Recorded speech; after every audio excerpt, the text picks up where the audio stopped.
자, 오늘은 디스크 앤 파일 매니지먼트를 지난 시간에 했고, 디스크 매니지먼트하고 스케줄링을 오늘 할 차례인데요.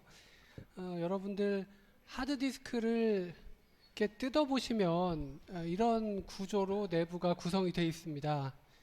이게 뭐냐면은 여러 개의 원판이 들어 있고요. 그리고 이 하드디스크는 이 마그네틱의 이 매체에 실제 데이터가 저장이 되는 이런 구조로 되어 있습니다. 그래서 하드디스크 내부에서 데이터를 저장하는 최소 단위는 여기 보시는 이 섹터입니다. 이 섹터를 설명드리기에 앞서서 이 디스크를 보시면은 이 여러 원판이 있는데 이 원판들은 먼저 이 트랙들로 구성이 되고요. 동심원이죠. 안쪽 트랙, 바깥쪽 트랙 이런 식으로 여러 개의 이 동심원으로 구성이 돼서 이 각각의 트랙에 데이터를 읽고 쓸 수 있게 그렇게 돼 있고요. 여러분들 트랙 이러면은 육상하는 트랙을 생각하시면 될 텐데요. 뭐 1번 트랙, 2번 트랙 해가지고 이 동심원이 여러 개가 있고, 그 다음에 이제 그 각각의 트랙들은 또 작은 이 그 조각으로 나누어져 있는데 그 각각의 조각을 우리가 이 섹터라고 그렇게 부릅니다. 그래서 이 트랙이라는 게 여기 각각이 있는데, 여기 이제 실린더라는 말이 있는데 요거는 뭐냐면은 이렇게 같은 트랙에 있는, 그러니까 상대적으로 같은 동심원상에 있는 이러한 그 위치들을 서로 다른 원판에서 모아놓은, 상대적으로 같은 위치를 모아놓은 요거를 우리가 실린더라고 부릅니다.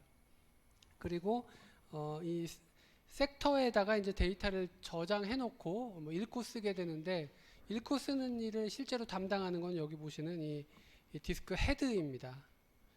그래서 이 디스크 헤드가 이 안쪽 트랙에 있는 데이터를 읽고 쓰려면 헤드가 안으로 이동을 해야 되고, 이 바깥쪽 트랙에 있는 데이터를 읽고 쓰려면 이 헤드가 밖으로 이렇게 빠져나와야지 되는 뭐 이런 구조로 되어 있죠. 근데 보시면 이 헤드들은 이 친구는 안쪽에 가 있고 이 친구는 바깥쪽에 가 있고 이게 안 되고, 이 각각의 이 원판에 붙어 있는 헤드들은 같이 움직입니다. 그래서 만약에 이 친구가 지금 바깥쪽 트랙을 나가고 있다 그러면 이 친구도 같이 나가고 이 친구도 같이 나가야 된다는 거죠. 즉 모든 이 헤드들은 이 동일한 이 실린더 위치, 동일한 트랙 위치를 읽거나 쓸 수 있는 뭐 이런 식으로 묶여 있는 게 이제 또 이 디스크의 특징입니다. 그래서 디스크 내부에서는 데이터가 저장되는 단위가 섹터인데, 요 이제 섹터라고 부르죠. 그래서 디스크 내부에 실제로 데이터가 저장되는 위치입니다. 최소 단위이고 보통 한 512바이트 정도로 이 섹터 크기가 구성이 됩니다. 근데 디스크 외부에서는 여러분들 이 디스크가 있고,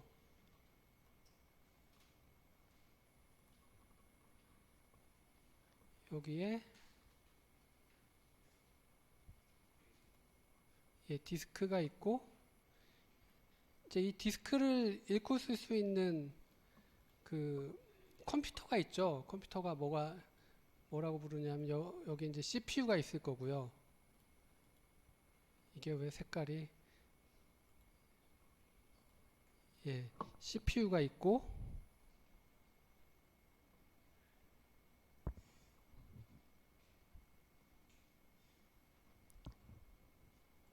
그 다음에 CPU의 작업 공간인 이 메모리가 있죠.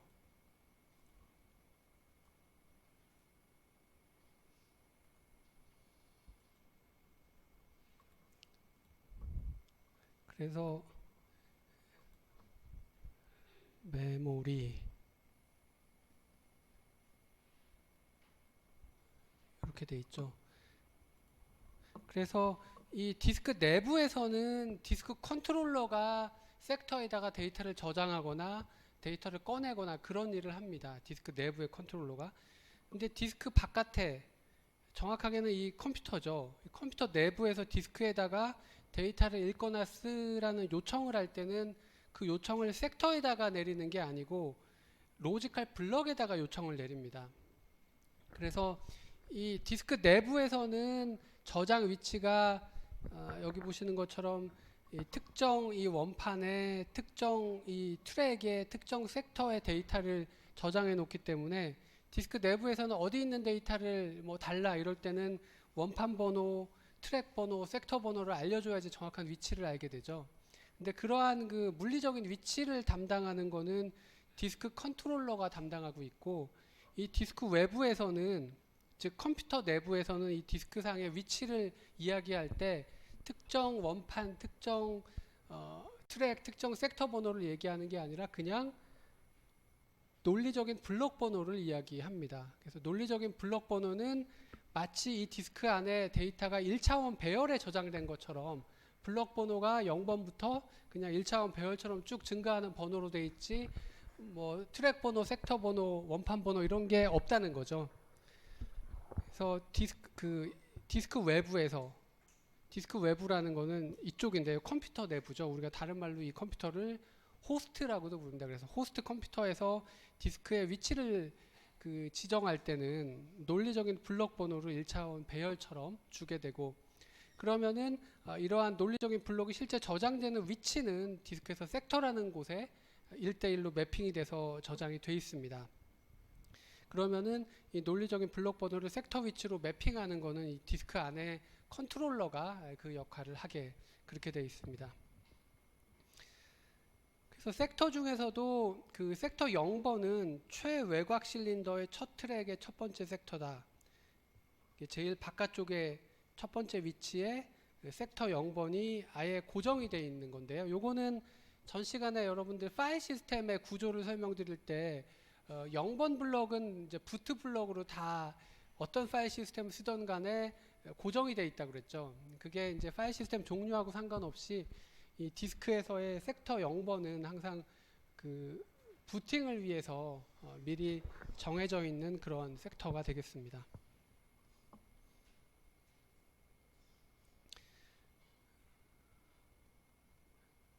그래서 이 디스크를 이제 공장에서 만들게 되면은 이렇게 이제 마그네틱으로 돼 있을 텐데, 요거를 디스크 컨트롤러가 이렇게 섹터 단위로 쪼개 가지고 데이터를 이 하나의 섹터에 관리하겠다, 이런 식으로 구획을 나누는 과정이 필요한데, 그거를 우리가 포맷한다고 그러죠.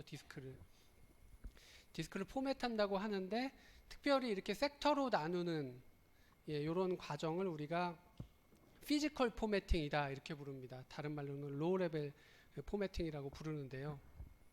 그래서 실제로 이 섹터 단위로 나누어 놓는 과정인데, 이 섹터 하나에는 이제 보통 512바이트의 이 논리적인 블럭이 저장이 되죠.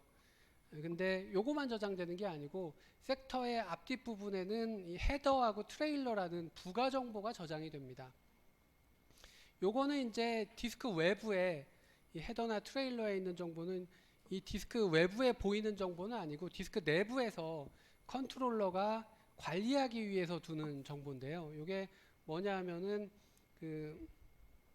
실제로 어떤 데이터가 여기 들어와 있는가를 나타내는 섹터 번호라든지, 또는 ECC 에러 커렉팅 코드라고 해서 여기 저장된 내용이 정말 제대로 저장이 돼 있는지, 혹시 뭐 배드 섹터가 나서 내용이 바뀌지는 않았는지 이런 거를 체크하는 그러한 이 부가적인 코드들이 헤더하고 트레일러에 같이 보관이 되어 있다는 거죠. 그래서 디스크 컨트롤러한테 이 섹터에 있는 데이터를 달라, 이제 이런 요청이 왔을 때 그 디스크 컨트롤러가 해당 섹터에 있는 데이터를 읽어내죠. 읽어내면은 그 실제 512바이트의 데이터뿐만 아니라 헤더하고 트레일러에 있는 정보가 같이 읽히게 됩니다. 그럼 요걸 어디다 쓰느냐? ECC라는 거는 뭐냐 하면은 어떤 데이터를 굉장히 축약한 소위 축약본이라고 보시면 됩니다. 핑거프린트라고 볼 수도 있는데요. 512바이트 데이터를 축약을 해서, 예를 들어서 뭐 한 2바이트를 저장했다고 해봅시다. 그러면 동일한 데이터에 대해서 축약을 하면 항상 그 축약된 값은 같거든요. 그래서 데이터를 저장할 때 이 512바이트 데이터하고 축약된 ECC를 같이 저장해 놨는데, 나중에 읽으라고 해서 그 데이터를 읽어가지고 읽어낸 다음에 실제 이 512바이트 데이터를 축약한 값이랑 이미 이 헤더나 트레일러에 저장되어 있는 축약본 ECC랑 값이 다르면 어떻게 될까요? 그러면은 뭔가 원래 저장한 값하고 다른 값이라는 얘기가 되죠. 중간에 뭐 배드 섹터가 생겼든지 아니면 뭐 데이터가 좀 잘못 저장되거나 그랬을 겁니다. 그래서 그런 거를 탐지해서 에러를 갖다가 그 수정하는 그런 용도로 이 ECC를 하드디스크 내부에서 컨트롤러가 같이 관리를 하고 있다는 것이죠. 그래서 이 디스크를 그 만들어낸 다음에 처음에 하는 과정이 이 섹터로 나누는 이 피지컬 포매팅이고요. 그 다음에는 이 물리적인 디스크를 이 파티셔닝을 하는 절차가 있습니다. 이 파티셔닝이라는 거는 우리가 디스크 하나를 사가지고 C 드라이브, D 드라이브 이렇게 나누어서 쓸 수가 있죠. 논리적으로. 그렇게 나누는 과정, 그거를 우리가 파티셔닝이라고 합니다. 그래서 운영체제 입장에서는 물리적인 디스크 하나가 디스크가 아니고 이 파티셔닝을 한 각각의 파티션, 그거를 독립적인 디스크로 간주를 하게 됩니다. 그래서 이 파티션된 요 각각을 우리가 논리적인 디스크라고 부르고, 비록 뭐 물리적인 디스크 하나를 샀더라도 파티션을 3개로 나눴다. 그러면 운영체제가 볼 때는 디스크가 3개로 보이게 된다는 거죠. 그래서 이제 피지컬 포매팅을 한 다음에 파티셔닝을 하고, 그러면 이 각각의 파티셔닝이 된 요 논리적인 디스크는 파일 시스템을 설치해서 쓰든지 아니면 뭐 스왑 에어리어 용도로 쓸 수가 있겠죠. 각각의 논리적인 디스크에 파일 시스템, 여기는 뭐 ext4를 설치하고 여기는 뭐 fat 파일 시스템을 설치하고 이런 식으로 서로 다른 파일 시스템을 설치해서 쓸 수도 있고, 또 어떤 논리적인 디스크는 수압 영역으로 쓸 수도 있고 뭐 이렇게 되는 것입니다. 그래서 로지컬 포매팅이라는 거는 이 파티션된 이 논리적인 디스크에다가 파일 시스템을 설치하는 그런 과정을 우리가 로지컬 포매팅이다 뭐 이렇게 부릅니다. 그래서 정리하자면 디스크를 섹터 단위로 컨트롤러가 읽고 쓸 수 있게 나누는 그런 과정이 이런 걸 나눠 놓는 게 피지컬 포매팅이고, 그 다음에 이렇게 논리적인 디스크로 파티셔닝 하는 과정이 있고, 그 다음에 각 파티션에다가 파일 시스템을 설치하는 그런 거를 우리가 그 로지컬 포매팅이다 이제 이렇게 부른다는 것이죠. 자, 그러면은 이제 컴퓨터 전원을 켰을 때 부팅이 될 텐데요. 이 부팅이 이 디스크를 어떻게 읽어가지고 부팅이 되는지 그거를 이제 간단히 설명을 드리도록 하겠습니다. 컴퓨터 전원을 켜면 CPU는 메모리에 있는 기계열을 하나씩 실행시키게 되죠. 근데 이 메모리라는 거는 휘발성 매체이기 때문에, 그래서 전원을 켜면 여기가 다 비어 있죠. 그래서 CPU가 메모리에 있는 어떤 기계열을 실행할 수가 없습니다. 메모리가 비어 있기 때문에. 그러면 디스크에 이제 운영 체제를, 파일 시스템 어딘가 있는 운영 체제를 메모리로 읽어가지고 이제 기계열을 실행을 해야 될 텐데, 그 절차가 어떻게 되느냐? CPU가 직접 디스크를 접근할 수는 없잖아요. 메모리를 접근해야 되는데 메모리가 지금 비어 있는 상황이기 때문에 CPU는 무슨 지령을 받고 부팅을 하게 되느냐? 사실은 이 메모리에 여러분들이 잘 아는 D램 말고 작은 크기의 롬이라는 메모리가 같이 붙어 있죠. 보통은 휘발성의 이 메모리는 우리가 D램이라고 부르고, 이게 전원이 나가면 내용이 사라지죠. 요거 말고 전원이 나가더라도 내용이 유지되는 아주 작은 그 메모리가 옆에 같이 붙어 있죠. 그게 바로 롬이라는 그런 메모리입니다.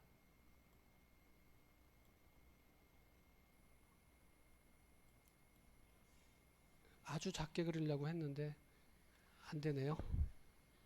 그래서 롬이라는 건 이제 이거는 전원을 끄더라도 내용이 사라지지 않는 메모리죠. 그래서 여기에 어떤 정보가 있느냐 하면은 컴퓨터 전원을 켰을 때 롬에 있는 CPU가 이제 그 프로그램 카운터 레지스터가 롬의 주소를 가리키고 있습니다. 그래서 롬에 있는 기계열을 실행을 하게 되는데, 롬에는 뭘 하라고 써져 있느냐? 이 디스크의 0번 섹터에 있는 내용을 메모리에 올리고 거기 있는 기계열을 실행해라. 0번 섹터에 있는 내용을 메모리에 올려서 실행하라는 그 명령이 롬에 적혀 있습니다.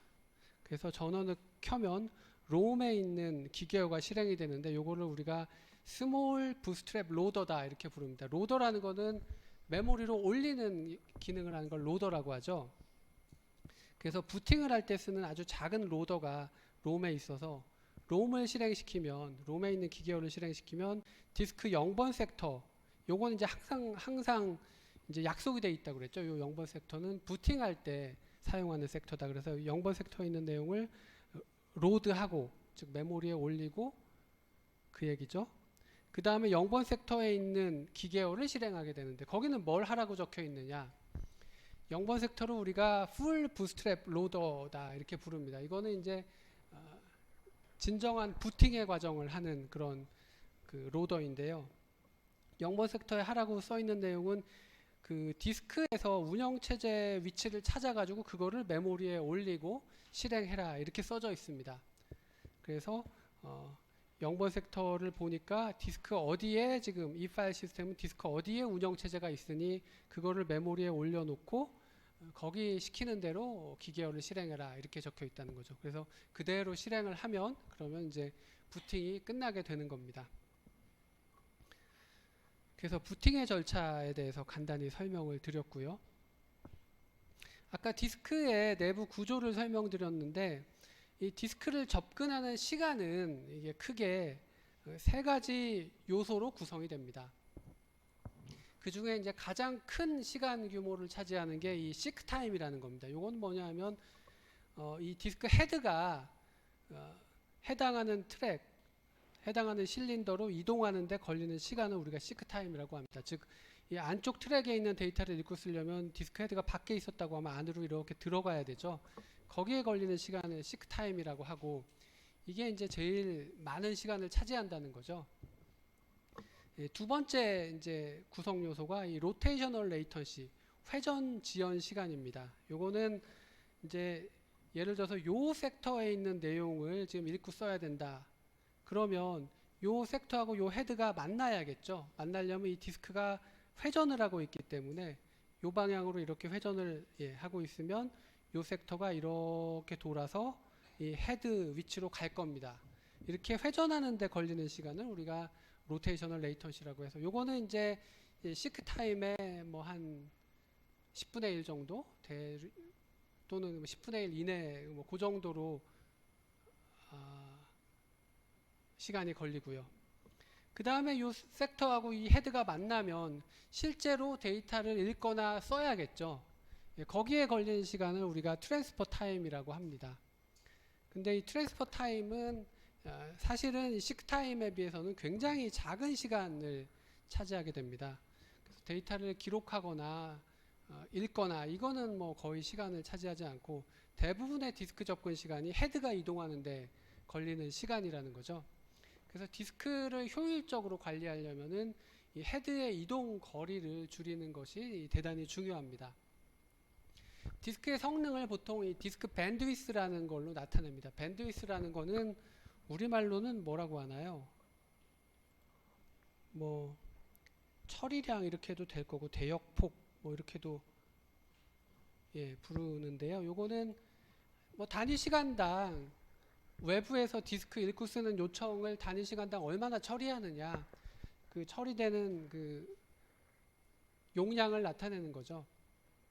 그래서 이 디스크의 밴드위스가 높아지려면 그러면 뭐 디스크 자체가 좋아야 되는 것도 있지만 내부적으로 관리를 잘해야 되는데 요 중에서도 이 디스크 시크 타임을 줄이는 게 대단히 중요하겠죠. 그래서 디스크 외부에서 지금 큐에 디스크를 읽거나 쓰는 요청이 도착을 할 거잖아요. 근데 예를 들어서 요 제일 바깥쪽 트랙을 우리가 0번이라고 하고 요 제일 안쪽 트랙을 우리가 뭐 199번이라고 해봅시다. 그러면 디스크 외부에서 이 디스크한테 읽고 쓰라는 요청은 이 트랙 번호로 우리가 표시를 했을 때 뭐 0번 섹터, 199번 섹터, 또 0번 섹터, 199번 섹터 이런 식으로 요청이 들어왔다고 해서 먼저 들어온 순서대로 처리를 하게 되면 디스크 헤드의 이동 거리가 대단히 길어지겠죠. 그러면 단위 시간당 이 디스크의 처리량, 즉 밴드위스가 상당히 낮아지게 될 겁니다. 그래서 그렇게 하면 비효율적이기 때문에 큐에 들어온 순서가 아니라 순서를 뒤바꿔서라도 디스크 헤드의 이동 거리를 줄이는 이런 스케줄링을 해주게 되면은 이제 대단히 효율적으로 그 디스크가 일을 하게 되는 겁니다. 그래서 디스크 스케줄링이라는 거는 식 타임을 줄이는 것이 목표인데, 그 얘기는 결국 디스크의 헤드의 이동 거리를 줄이는 그런 식으로 디스크 스케줄링이 이루어지게 된다는 것이죠. 그래서 지금부터는 이 디스크 스케줄링 알고리즘들을 말씀드릴 텐데,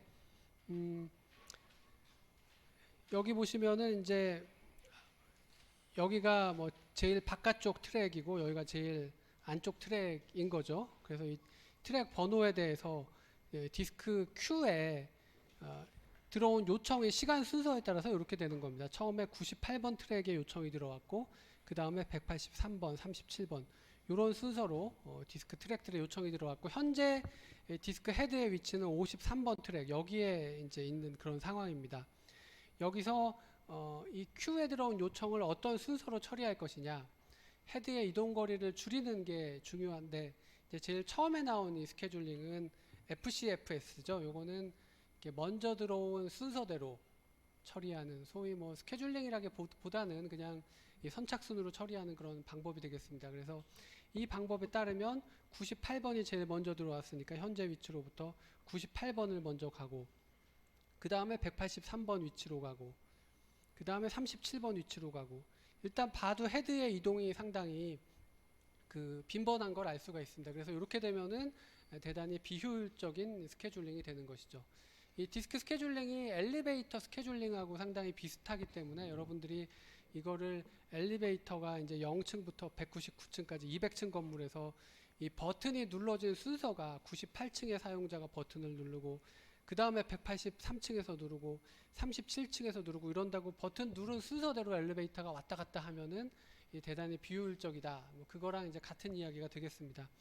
그래서 이러한 선착순으로 처리하는 이런 방법보다는 이제 두 번째 나와 있는 shortest seek time first, 이러한 스케줄링을 쓰면 헤드의 이동 거리를 줄일 수가 있다는 것이죠. 그래서 이 스케줄링은 seek time이 제일 짧은 위치를 가장 먼저 서비스하는 그러한 알고리즘이 되겠습니다.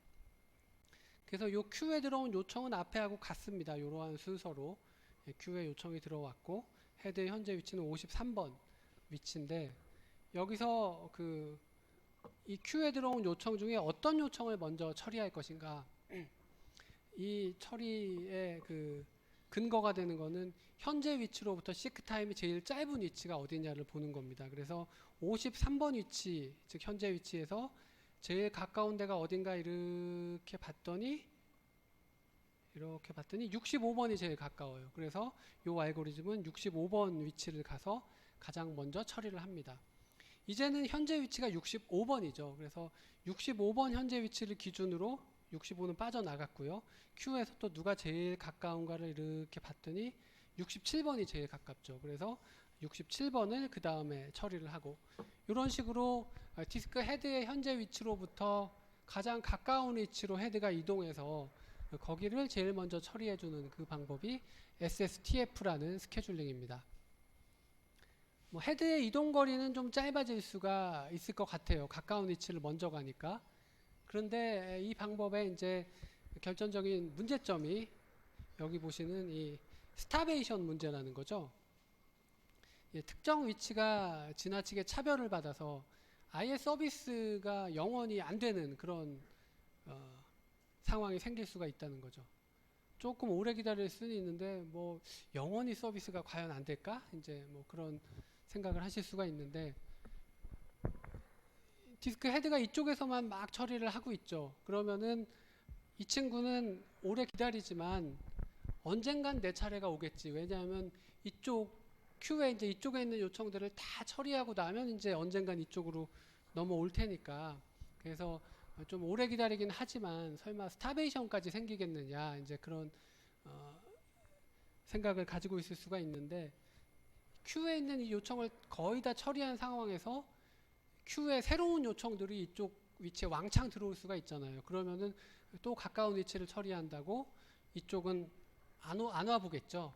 근데 그런 상황이 계속 반복되면은 이쪽 위치는 이제 영원히 서비스가 안 되는 그런 문제가 생길 수가 있다는 것입니다. 그래서 이 SSTF 방법은 이제 스타베이션의 문제가 있고, 그래서 디스크 스케줄링에서 가장 그 획기적인 그 방법이 바로 이 세 번째 나오는 스캔에 기반한 방식이고요. 그리고 나머지 방법들은 전부 이 스캔 방식을 조금 더 개선한 그런 방법이 되겠습니다. 그래서 스캔이라는 요 스케줄링 알고리즘은 엘리베이터 스케줄링도 이런 식으로 하고 있습니다. 이 디스크 헤드가 그 요청이 어디 들어와 있는가에 따라서 막 이리 갔다 저리 갔다 하는 게 아니고, 디스크 헤드는 소신 있게 본인의 줏대를 가지고 언제나 본인이 갈 방향을 가고, 가는 길목에 요청이 들어와 있으면 처리를 하고 지나가는 그런 방식이 스캔이 되겠습니다. 그래서 스캔 방식은 이 디스크 헤드가 제일 바깥쪽 섹터 위치부터 제일 바깥쪽 트랙이죠. 트랙 위치부터 안쪽으로 이렇게 그냥 이동을 하는 겁니다. 요청이 어디 들어오든 이런 건 상관없이 안쪽으로 쭉 이동을 하면서 그 중간중간 길목에 요청이 들어온 위치가 있으면은 그 요청을 처리하고 지나가는 거죠. 그래서 쭉 처리하고 지나가지만 본인의 이동 방향은 요청의 위치와 관계없이 이쪽 방향으로 쭉 이동을 하고요. 제일 안쪽 그 트랙까지 다 도달을 했으면 이제 턴을 하죠. 턴을 해가지고 또 제일 바깥쪽 트랙으로 쭉 이동을 하면서 중간중간에 요청이 들어온 위치가 있으면은 처리를 하고 지나가는 거죠. 그래서 또 제일 바깥쪽으로 이렇게 나가고 또 다시 제일 안쪽으로 이렇게 들어오고, 이런 식으로 스캔이라는 알고리즘은 굉장히 그 본인 소신대로 움직이는 거죠. 그 엘리베이터 스케줄링도 이런 식이죠. 그러니까 지금 이제 엘리베이터가 올라가는 방향으로 이동하고 있다. 그러면은 버튼이 어디서 눌러지든 간에 올라갔다 내려갔다 하는 게 아니라 일단은 올라가고 보는 거고, 올라가면서 이제 같은 방향으로 가는 그런 승객이 있으면은 같이 태워서 올라가는 이제 이런 식으로 처리를 하죠. 그게 이제 스캔 알고리즘하고 이제 거의 같은 그런 방식이 되겠습니다. 근데 이 스캔 알고리즘은 여기 보시면 문제점이 하나 있는데, 이 트랙의 위치에 따라서 대기 시간이 좀 다릅니다. 이게 무슨 얘기냐? 예를 들어서 요 위치에서 지금 요 위치에서 헤드가 막 출발했어요. 출발했는데 그제서야 요청이 도착을 했다. 그러면은 억울하죠. 이제 조금만 일찍 도착했으면은 이 헤드가 날 처리해주고 갈 텐데, 헤드가 출발하자마자 요청이 도착을 했으면 이 요청은 언제까지 기다려야 될까요? 이 친구는 이 헤드가 이렇게 다 들어갔다가 다시 이렇게 나올 때까지, 한 바퀴 돌아올 때까지 기다려야 되죠. 근데 그 요청이 그 위치가 아니고 제일 안쪽, 제일 바깥쪽이나 제일 안쪽 위치가 아니고 그 중간 어딘가라고 해봅시다. 요 위치에서 지금 헤드가 막 출발했는데 그때 요청이 도착을 했습니다. 그럼 이 친구도 오래 기다려야겠죠. 그렇지만 언제까지 기다리면 되느냐? 헤드가 지금 막 출발했으면은 이렇게 갔다가 여기까지 오는데 걸리는 시간, 그만큼만 기다리면은 요 요청은 처리를 받을 수가 있겠죠. 보시면은 기다리는 시간이 2배 차이가 나죠.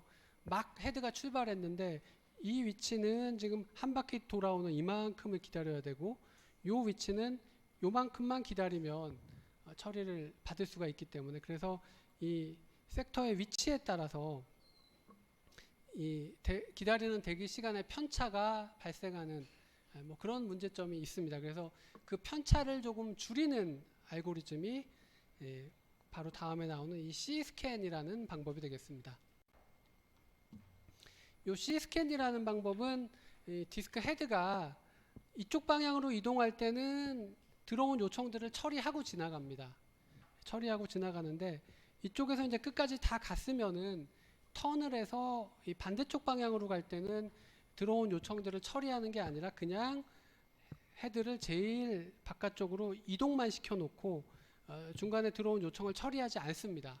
그래서 이쪽까지 다 왔으면 이제 이쪽으로 이동하면서 또 큐에 쌓인 요청들을 처리하고, 끝까지 갔으면 반대쪽으로 올 때는 요청을 처리하지 않고 그냥 헤드를 쭉 제일 이쪽으로 당겨 놓는 그런 작업만 하게 된다는 거죠. 그러면 어떻게 되느냐?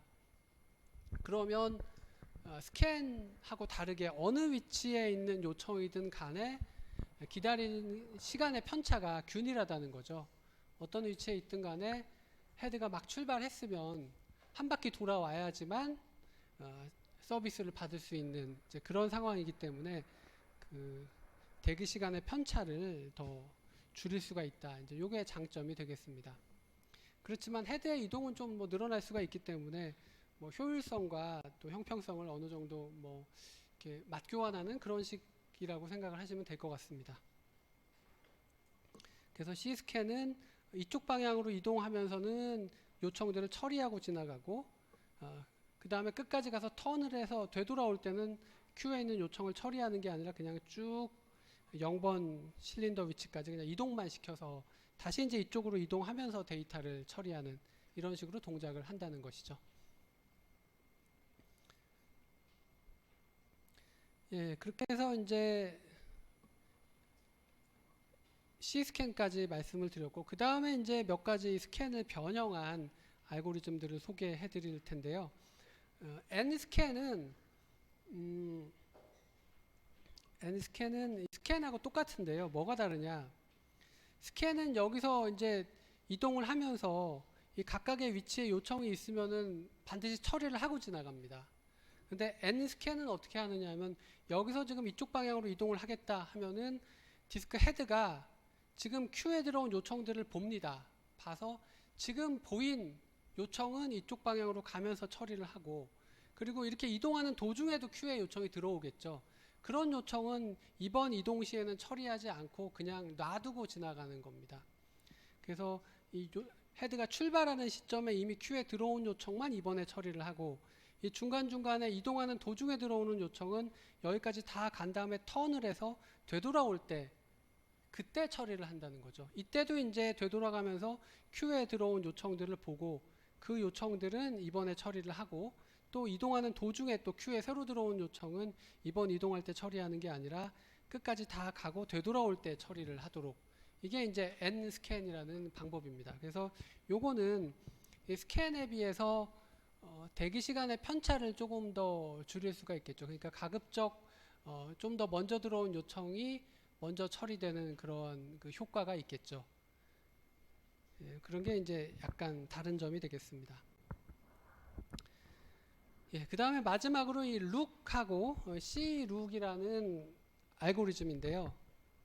그 룩은 이제 스캔을 변형한 거고, C룩은 이 C스캔을 변형한 그런 알고리즘입니다.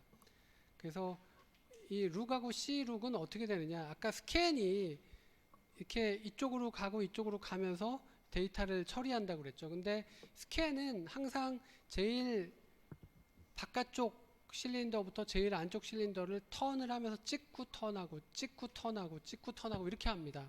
근데 사실은 이쪽으로 이동을 하다가 이쪽 방향으로 더 이상 요청이 없으면 끝까지 가서 찍고 턴을 할 이유는 없죠. 지금 여기 큐에 보시면 14번 위치까지는 요청이 있는데 14번보다 더 작은 번호 위치에는 지금 요청이 없잖아요. 그러면 굳이 이 디스크 헤드가 14번 위치에서 0번 위치까지 이동을 할 필요가 있겠느냐. 그래서 스캔이 아니고 룩은 14번 위치에서 그냥 턴을 하는 겁니다. 이쪽 방향으로 더 이상 지금 들어온 요청이 없기 때문에. 그렇게 이제 운영하는 방식이 룩이고요. 그 다음에 C룩은 이 C스캔처럼 운영을 하는데 이것도 이제 이쪽 방향으로 더 이상 요청이 없으면 그러면 턴을 하는 거죠. 예를 들면 여기서 183번 위치까지는 요청이 있지만 183번보다 더 큰 번호에 대해서는 지금 요청이 없잖아요. 그런데 C스캔은 199번 마지막 부분을 찍고 턴을 하죠. 여기서도 0번 위치를 찍고 턴을 하는데 C룩은 C스캔하고 다르게 보시면은 183번에서 더 높은 번호에는 요청이 없기 때문에 그냥 183번에서 바로 턴을 하고요. 그 다음에 이쪽으로 올 때도 0번 위치까지 가는 것이 아니라 14번이 제일 작은 번호의 위치이기 때문에 그냥 14번까지만 되감고 여기서부터 턴을 해서 서비스를 하는 이런 방식이 C룩이라는 거죠. 그래서 이 룩자가 붙은 이런 알고리즘들은 제일 안쪽과 바깥쪽을 찍고 턴을 하는 게 아니라 그 방향으로 더 이상 그 요청이 없다 그러면은 마지막 그 요청 위치에서 턴을 하는 그런 방식이 이 룩과 C 룩이 되겠습니다. 이렇게 해서 이 디스크 스케줄링 알고리즘들을 다 설명을 드렸습니다. 그래서 현대 그 디스크 시스템에서는 이 스캔에 기반한 뭐 나머지 알고리즘들도 사실은 다 스캔을 조금 더 그 개선하는 것이기 때문에 그래서 스캔을 개선한 이런 알고리즘들을 거의 많이 사용을 하고 있고 그로 인해서 이제 상당한 그 효율적인 그런 결과를 얻을 수 있는 그런 상황입니다. 그래서 디스크 스케줄링은 또 파일을 어떻게 할당하는가에 따라서도 영향을 받게 돼 있고 그래서 운영체제 모듈과는 별도로 이 스케줄링 알고리즘을 덮어 씌울 수 있게 이 디스크의 파일 시스템이나 디스크의 특성에 맞게 이 스케줄링 알고리즘을 그 사용할 수 있게 이제 그렇게 하는 것이 이제 훨씬 더 바람직한 그런 그 방법이 되겠습니다. 그 다음에 이 디스크를 아까 설명을 드렸죠. 이 물리적인 디스크를 갖다가 C 드라이브, D 드라이브 이렇게 파티션으로 나누어서 이 각각이 이제 로지컬 디스크 역할을 하고 운영체제 입장에서는 이 로지컬 디스크가 이제 독립적인 디스크로 그렇게 간주가 되는 것입니다. 그래서 이 각각의 그 독립적인 로지컬 디스크에다가 우리가 파일 시스템을 설치해서 쓸 수도 있고 수압 에어리어 용도로 쓸 수도 있죠. 디스크를 사용하는 이제 두 가지 용도가 이거죠. 그래서 전원이 나가더라도 이제 영구적인 내용을 유지하는 게 파일 시스템이고 그 다음에 메모리의 연장 공간으로 프로세스의 주소 공간을 담는 부분이 이제 이 수압 에어리어죠. 용도가 다르기 때문에 관리하는 방법도 달라야 됩니다. 파일 시스템에 대한 관리는 지금 이미 설명드린 대로 이 512바이트의 섹터 단위로 이제 관리를 하게 되고 최근에는 이제 512바이트 섹터 단위로 관리는 하지만 실제로 호스트 컴퓨터하고 이 디스크 사이에 데이터를 주고받는 단위를 그 4kB 단위로 주고받는 경우도 대단히 많이 있습니다. 그리고 이 수압 에어리어는 호스트 컴퓨터하고 데이터를 주고받는 단위가 이 파일 시스템에 주고받는 단위보다는 훨씬 더 큽니다. 이게 왜 그러냐 하면 이 파일 시스템에 저장되는 파일은 그 컴퓨터 전원이 나가더라도 항상 유지가 되는 정보죠. 그래서 공간 효율적으로 관리하는 것이 중요한데 근데 이 수압 에어리어라는 거는 이 컴퓨터 전원이 켜져 있는 동안 즉 프로세스가 살아있는 동안에만 의미 있는 정보죠. 그래서 전원을 끄면 어차피 사라질 정보입니다. 이거는. 그래서 그렇게 효율적으로 공간 효율적으로 관리하는 게 그렇게 중요하지는 않다는 거죠. 상대적으로. 어차피 전원만 끄면 사라질 정보이기 때문에 그래서 공간 효율성보다는 속도 효율성이 더 중요하다는 거죠. 이 프로세스가 돌아가면서 이 수압 에어리어에 있는 그 많은 내용을 최대한 빠르게 메모리로 올려놓고 또 메모리에 있는 내용을 최대한 빠르게 수압 에어리어로 쫓아내고 이런 게 이제 빨리 진행이 돼야 되기 때문에 그래서 수압 에어리어를 관리하는 방법은 파일 시스템을 관리하는 것보다는 더 큰 단위로 보통 관리를 하게 됩니다. 그러니까 연속된 여러 개의 섹터를 모아가지고 한꺼번에 디스크 헤드가 한 번 이동해서 많은 양을 읽고 쓰게 하는 것이 훨씬 속도 효율적이잖아요. 헤드 이동을 줄이는 게 중요하기 때문에 그래서 이제 이렇게 더 대용량의 데이터를 한꺼번에 읽고 쓰게 되고요. 그래서 여기 보시면은 뭐 16KB, 32KB 해가지고 512KB까지 이제 큰 데이터를 읽고 쓰는데 여러분들 뭐 그림으로 봐서는 이게 뭐 한 3배가 좀 안 돼 보이지만 512바이트하고 512KB는 1000배가 넘죠 사실은. 그래서 굉장히 수압 에어리어는 큰 뭉치로 데이터를 읽고 쓰는 게 효과적이다. 그런 말씀을 드리고요. 그 다음에 마지막으로 이제 레이드에 대한 설명을 드리도록 하겠습니다. 이 레이드라는 거는 여기 보시는 Redundant Array of Independent Disk, 독립적인 디스크를 중복해서 쓰는 이런 방법을 말합니다. 여기 이제 independent라고 되어 있는데 어떤 데서는 이걸 inexpensive 디스크, 좀 싸구려 저렴한 디스크를 모아가지고 그 레이드를 쓴다, 뭐 이런 식으로 이 약자를 적어놓은 데도 있는데, 어쨌든 이 레이드라는 거는 디스크 여러 개를 묶어서 같이 쓰는 겁니다. 이게 뭐가 좋을까요? 이렇게 묶어가지고 같이 쓰면 그러니까 두 가지 효과를 기대할 수가 있습니다. 하나는 신뢰성 향상이죠. 이 두 번째 나와 있는 디스크 하나가 고장 나더라도 다른 디스크에 고장 안 난 내용을 읽어서 쓰면 그러면 훨씬 그 안정적이겠죠. 그래서 이 레이드를 신뢰성을 높이기 위한 용도로 쓸 때는 데이터를 서로 다른 디스크에 중복 저장을 하겠죠. 그래서 이런 식으로 중복 저장하는 거를 우리가 미러링 또는 쉐이딩이란다. 섀도우잉이나 미러링이라고 부릅니다. 그래서 하나가 고장이 나도 딴 데서 읽으면 되니까 이제 안전할 수가 있고요. 근데 이런 식으로 완전 중복 저장을 하면 공간 낭비가 심하겠죠. 그래서 이 레이드라는 거는 버전이 여러 개가 있습니다. 레이드 0부터 레이드 5 뭐 이런 식으로 여러 가지 버전이 있는데 그 중에서 이 중복률을 완전 중복으로 하는 그런 경우도 있고 최소한의 중복을 해서 신뢰성을 높이는 이런 방법도 있습니다. 예를 들어서 요 디스크에 있는 내용을 똑같이 여기다가 저장하면은 디스크가 그 디스크 두 개를 가지고 한 개 그 데이터만 저장할 수가 있게 되겠죠. 그래서 공간적으로는 이제 비효율적인데 그렇게 안 하고 단순 중복 저장이 아니라 일부 디스크에다가 패리티라는 걸 저장해서 훨씬 효과적으로 중복을 할 수가 있습니다. 패리티라는 거는 이것도 일종의 축약 정보라고 보시면 되겠습니다.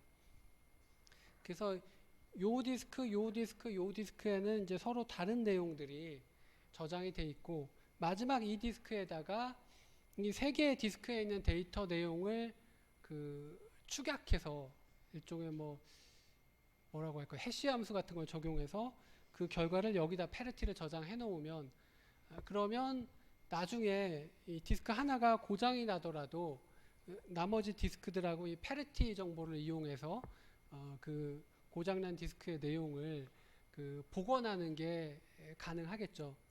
근데 이것도 이제 복원을 온전하게 복원할 수 있게 하는 게 있고 고장났다는 사실만 알 수 있게 하는 방법이 있고 이제 중복을 많이 하면은 훨씬 더 신뢰성이 높아지고 아주 약간만 그 중복 저장을 하면은 그 뭐 신뢰성은 조금 덜 높일 수 있지만 그래도 이제 공간 효율성을 좀 높일 수 있는 뭐 그런 다양한 방법들이 있습니다.